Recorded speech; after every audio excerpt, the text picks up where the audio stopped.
A show created by the fans, for the fans. We are your home for Ohio State football coverage all year long. The Scarlet and Gray Podcast, a Network 216 production. Live weekdays on the Network 216 YouTube channel. Send us all your questions and comments on Twitter at @VSG_podcast. Now, here are your hosts, Tyler Johnson, Jordan Dalton, and Nick Leisure. Good evening, everyone, and welcome to episode number 25 of the Scarlet and Gray Podcast. I am Tyler Johnson, joined by Nick Leisure, Jordan Dalton. Gentlemen, how are we doing this evening? Victory Monday, let's go. Yes, sir. Victory Monday. Both Ohio teams win.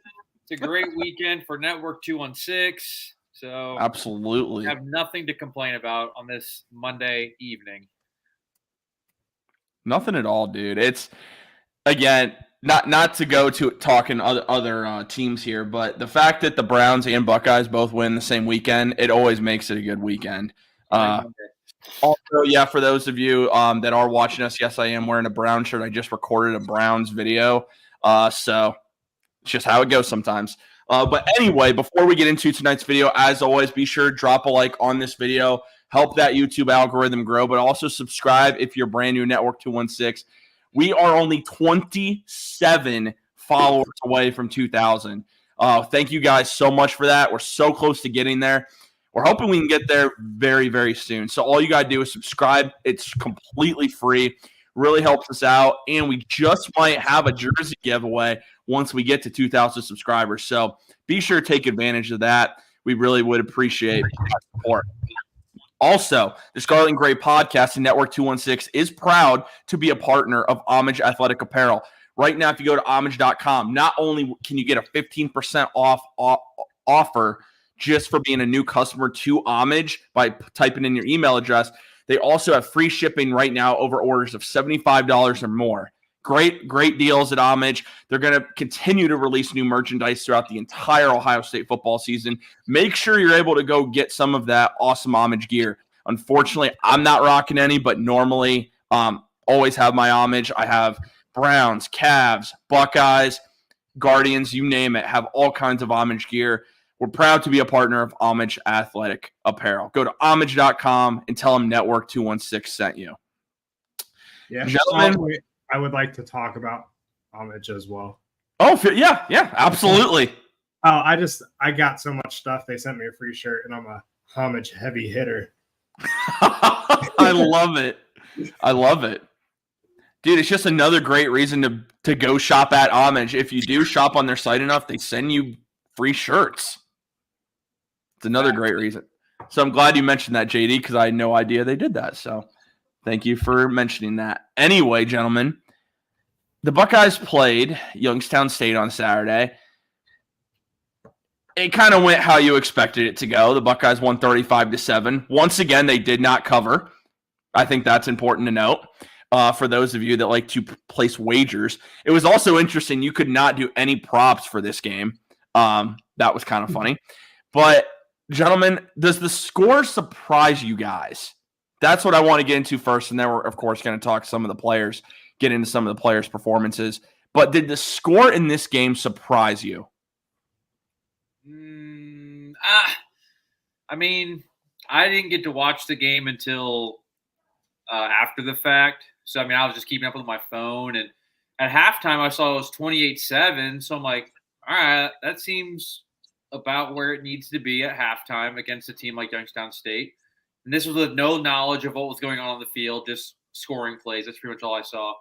And then to only finish with 35 is kind of disappointing, to be honest. I mean, with how explosive the first half was, a couple really big plays, to only score one more touchdown the rest of the ballgame is kind of disappointing. But the offense definitely took some steps forward this week, I think.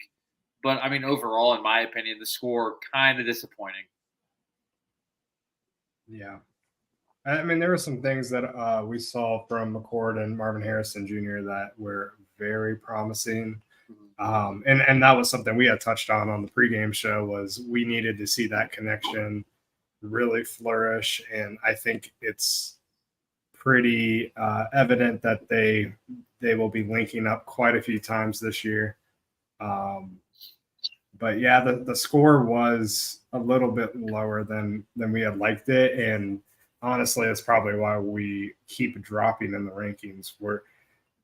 We're not scoring as much against, similar opponents that other teams are playing, whether that's, FCS school or lower D1 max schools. And we've played a Big Ten school as well. So I think that's part of the reason why we're where we are in the rankings, and it is kind of disappointing we haven't been able to run up the score on these teams so far this year.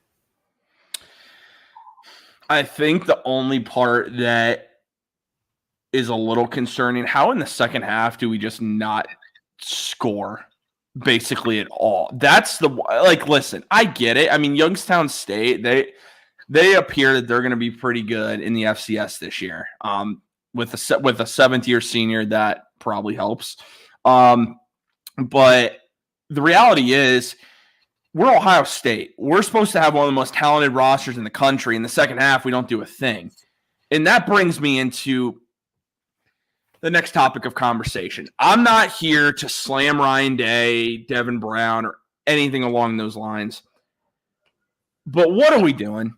Why are we taking Kyle McCord out of the game after he just threw another second touchdown pass to Marvin Harrison Jr. in the back corner of the end zone? I was there. I didn't understand it. It makes no sense to me. Play Devin Brown in the second half, sure. Stop rotating quarterbacks in the middle of the game. It just go with Kyle McCord. Done.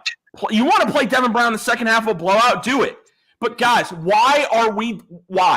If one of you can give me a good answer, maybe it will calm me down. But Ryan Day right now, either he's overthinking it or he's being stubborn. I don't know if he wants Devin Brown to eventually be the guy or what.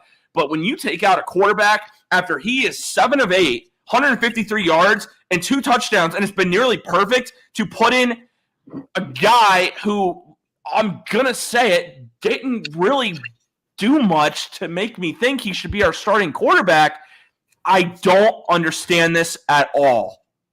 I think it's pretty evident who QB1 is right now. Yep. I think after the first game against Indiana, sure, you can make an argument. Devin Brown didn't get opportunity. He got an opportunity this game, and he did not play well. And McCord played pretty dang good when he was in rhythm. And like you said, when he got, a couple possessions in a row, he was really putting it together. So yeah, I think I totally agree with you there, TJ. There's no reason why we should be rotating our quarterbacks when we clearly have a QB1 on the roster. Yeah, I mean, the experiment's got to end. I mean, you got to go into Western Kentucky, and McCord's got to be the guy. He's got to play the whole game until we're up by a substantial amount in the fourth quarter. If hopefully we get there, but I think the experiment's got to be over. You got to give McCord just give him the keys and see what happens. Because obviously Devin Brown. To be fair, the touchdown, the ball he threw to Marvin Harrison, potential. I mean, it was definitely pass interference. But, I mean, it was a great ball. If it wasn't for the defender literally tackling Marvin Harrison in the end zone, he would have caught it, and it would have been a touchdown. And maybe the conversation would be a little different. But it didn't get called. It was incomplete. And Devin Brown he didn't really do anything that was like, wow, he deserves some more shots at running this offense. So the experiment's got to end. Just name McCord the starter and stick with him. And just roll with him. But we'll see what happens next week.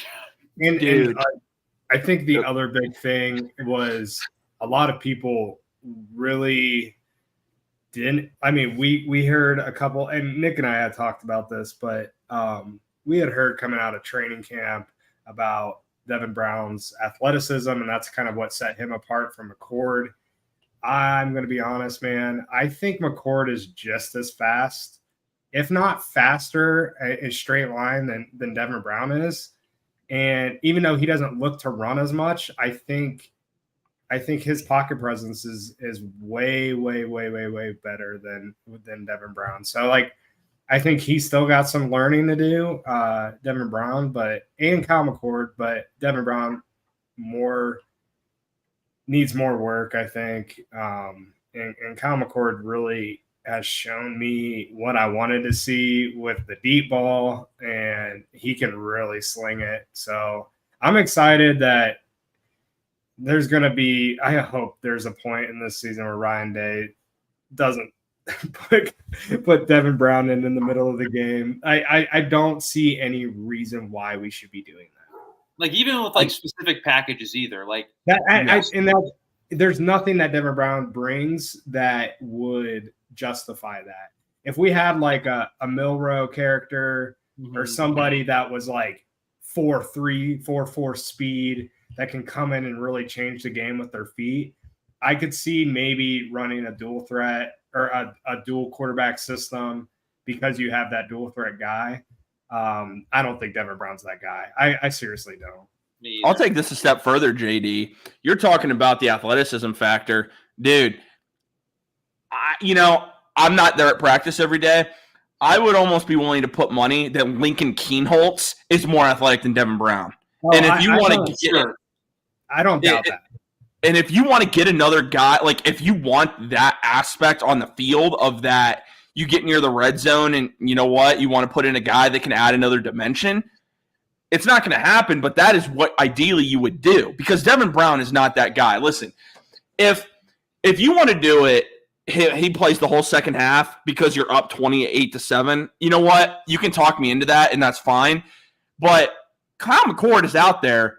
The dude's lighting it up all over the field, can't do anything wrong, and you're taking him out just because you want to see Devin Brown with the first-team offense. It doesn't help anybody. If anything, it puts Kyle McCord out of rhythm, and you saw that on the drive before halftime. You saw that happen right there. Kyle McCord is the guy, and you need to get Kyle McCord right now as many reps as you possibly can before you go and take on Notre Dame in 2 weeks. That's what you have to do. Kyle McCord has to be ready to go. He has to know they have to take the training wheels off and let him just sling the football around. It's just putting Devin Brown in. Listen, I got nothing against Devin Brown, but it's not doing anything for the offense. All it's doing, it's taking Kyle McCord out of rhythm. We have our guy, and the longer Ryan Day lets this go and if he's going to continue to play Devin Brown all year, this Buckeye team will not be successful. They will not make the college football playoff. They will not win the Big Ten. They definitely won't beat Michigan. That's right now is what is at stake. You have to pick your guy. You have to go with him. You can't keep going back and forth. You can't switch him up in the middle of a game. Go with Kyle McCord and let him run this offense. Oh, man. Yep. I mean, and then just quick comparison. I just pulled up the stats. McCord, 14-20, 258, 3 tutties, 12.9 yard average per pass.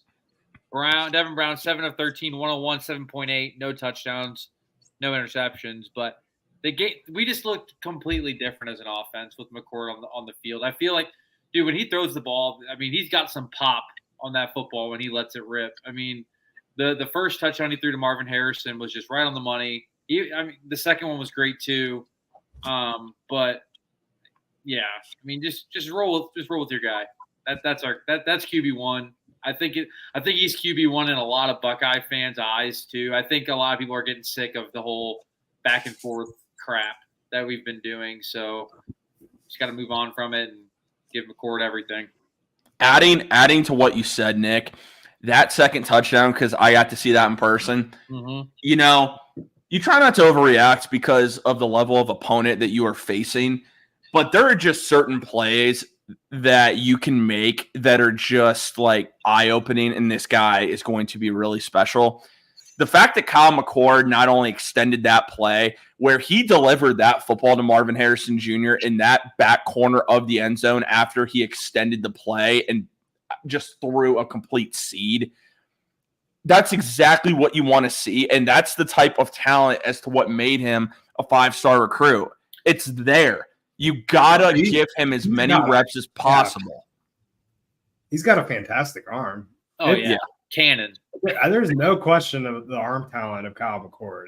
I think it's more mental for him, and it's also it's getting more comfortable, and that's why we need to see him get those reps. Yeah. That's getting those reps at a night game against Notre Dame, that is not where you want to be learning.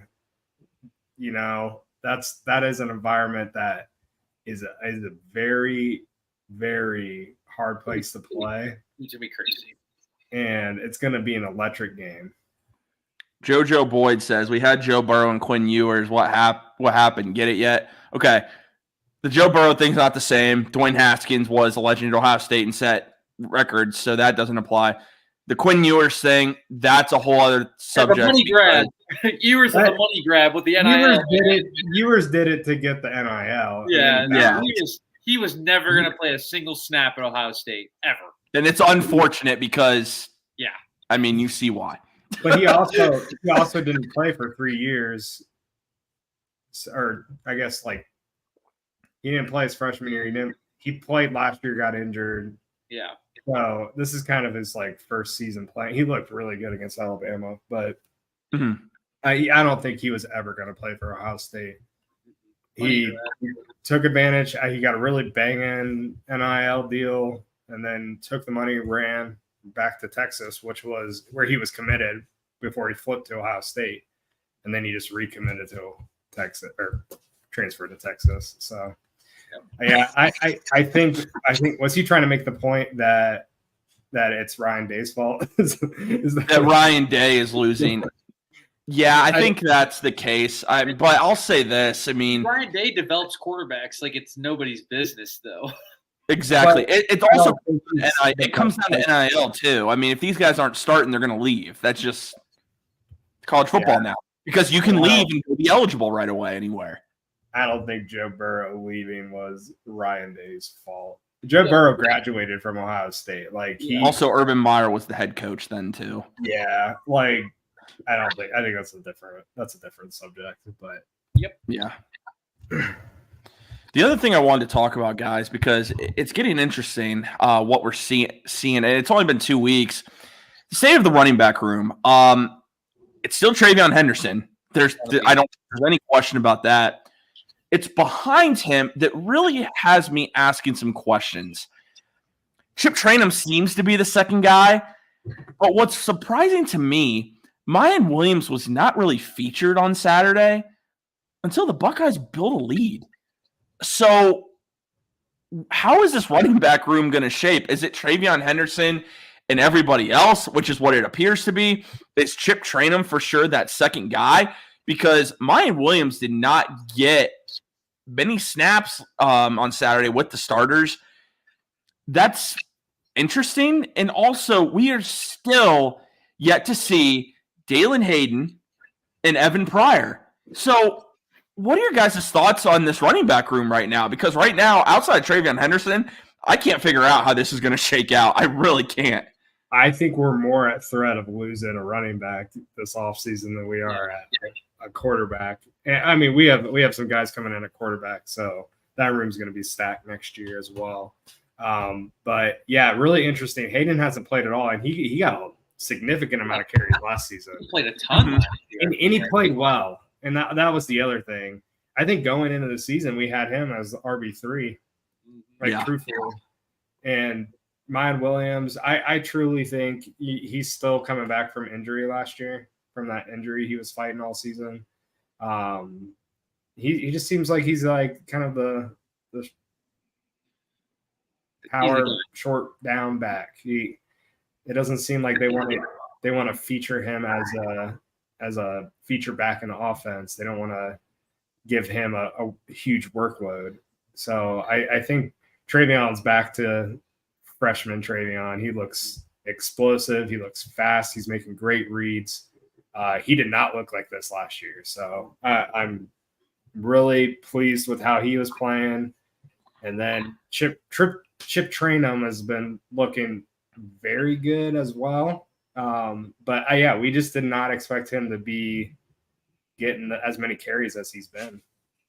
Well, I think my thing to begin with, between all three of us, I didn't think Mayan Williams was going to be back this year. To be honest, with how he ended the season last year, I thought he ended on a really high note. He had a great season after Henderson went down and wasn't able to come back. But I don't know, man. It kind of seems like him and it's Travion and Chip. It seems like, especially from after this second game. But I mean, I agree. I think Dalen Hayden. I don't know where he's been. He hasn't gotten has he gotten a single carry yet this season? No, he has not. He has not even been on the field this season. And that's shocking. I mean, I feel like he played in some big moments last year and got some big carries, and he played really well. So I don't know. It's kind of weird. It's kind of like they're so loaded at running back that they don't even really know who's gonna take the lead. But obviously, Travion's RB1 is just kind of filling out the rest of the room. And yeah, the no Evan Pryor is really interesting too. Because I mean, that dude. I mean, he's a speedster. He brings a different dimension to the game too. But I don't know. I think they have too many mouths to feed. You think Hayden's in the doghouse? I almost wondered that, dude. But then I'm not kidding. I almost wondered if Mayan Williams was after this weekend. Right. Because Mayan Williams goes from scoring the touchdowns against Indiana, being that guy, and then he's basically not even featured maybe once in the first half. Doesn't even see the field. And then you're in the red zone, he doesn't see the field. So what happened between Indiana and Youngstown State? Because I'm wondering more about Mayan Williams in the doghouse than Dalen Hayden. Dalen Hayden might be the case of that they think the three guys in front, those are the ones they're rolling with. And if there's an injury, he'll come in. That's kind of how it was last year too, I feel like, with him. Well, yeah. Ryan and Henderson were both banged up, and then he got to play. Mm-hmm. Yeah. And then that's when they were like, well, Chip played running back at Arizona State, so let's bring him over into the room too, so then we can kind of fix ourselves. I mean, because Xavier Johnson was playing running back for a minute there, and then they're like, well, we have Dalen Hayden, he can play, and so I don't know. I feel like it's just weird. It's a weird situation. It really is, man. We're going to see how it shakes out. I think with Evan Pryor, that one's weird too because they were so excited about getting him back. And the fact he didn't – I figured if he was going to be featured this year, Youngstown State would be a good opportunity for him because he hasn't seen the field in so long. But remains to be seen what ends up happening there. But as we're wrapping up, Ohio State and Youngstown State, is there anything else or anyone else you guys wanted to touch on in this game? There's not really – outside of quarterback, there really isn't a whole lot to talk about from this one. Again, just kind of given the opponent and situation. But there's anyone else or anything you guys want hit on with this game? Denzel Burke played really well. Had a great interception in the second half. He was a 0. They didn't do anything against him. Yeah, his passer rating was a 0.0, so that's great. Still a little interested to see how this D line is going to shake out because we had one sack again this week.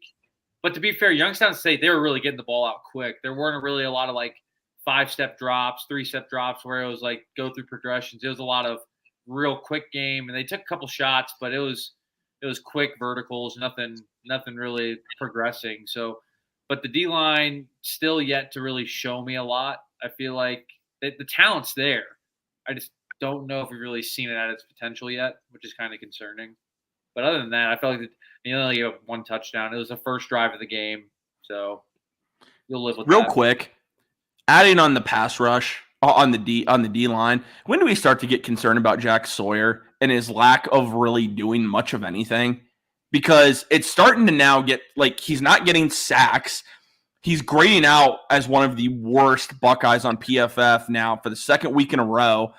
Like, listen, I get some guys take longer to develop than others at some point, but this guy was a 5-star recruit. And right now, I'm not seeing much out of him. And JT also in this game against Youngstown State was very poor, I don't know, guys. I'm a little concerned about the defensive ends, and we can't sack the quarterback. That's kind of a problem if you can't sack the quarterback in college football. I think part of it is a lot of teams, especially the last 2 weeks. Quick game. They're playing quick game. They're chewing clock. I think that might play into it a little bit. But, yeah, Jack Sawyer, I don't know, man. He's not popping off the screen for me at all. Like, he's hardly making plays. I almost think that he is out of position. You think he should play in linebacker? Yeah, I almost feel like he should be like a middle linebacker type player. That's interesting. I was thinking that today, actually, because I was watching. I was like, he looks pretty slim to be like a DN. Like, you think of like JT, he's a big dude. You think of the Bosas, they were big guys. Like, and he just kind of looks like a linebacker that's playing DN. So yeah, I think you're onto something there, Jordan. I think. Yeah, but I think Tommy Eichenberg is the pulse of the defense for sure. He's All-American last year. He's going to be an All-American this year. He really is continuing the tradition of those great he's really continuing the tradition of the great linebackers at Ohio State. So he really, every time I watch this team play, he's making plays. He's stopping the run. He's involved in the pass game. Like, he's a phenomenal linebacker. So just wanted to shout him out. Also, since we are on the linebackers, this is the last thing on this game because we do need to kind of give our rankings for the week. Because like I said, this will be a shorter episode just because there's not really a whole lot to discuss. But one thing to add on linebackers, the CJ Hicks hype all offseason, maybe he's not that good. I don't know what else to say. I don't. I mean, dude, you barely play against Youngstown State. You don't play against Indiana but one snap. Maybe the hype was completely overblown. I don't know what else to say about it because, dude, if you can't play against Youngstown State, maybe you're just not good enough to play. I don't know. I'm confused on that one. I don't know, boys. It's puzzling for me. It really is. It really is. Maybe he's hurt. Does not appear to be the case. It just seems like they're just not putting him on the field for whatever reason. Sonny Styles is all over the field again, though. We can count on him. Oh, yeah. Absolutely. 100%. So gentlemen, our rankings for the week. Nick, I know you already have your top 10 rankings for this week. There is some changes, of course, with let's call it a major upset. Texas going into Tuscaloosa and handling Alabama pretty easily, I would say. So what do your rankings look like for the week? So Georgia, Michigan, 1-2. I mean, they took care of business. Not really much to say on them. Florida State, I got them moving up to 3. USC to 4. I only got Texas going to 5. I know a lot of people I think the AP polls got them at 4 now, I believe. I got them at 5. I got Ohio State dropping again to 6 just because they only put up 35 points. Wasn't enough for me. Penn State, Washington stay 7-8. Notre Dame to 9. Tennessee at 10. And just I got Bama dropping out of the top 10. I got them dropping to 11.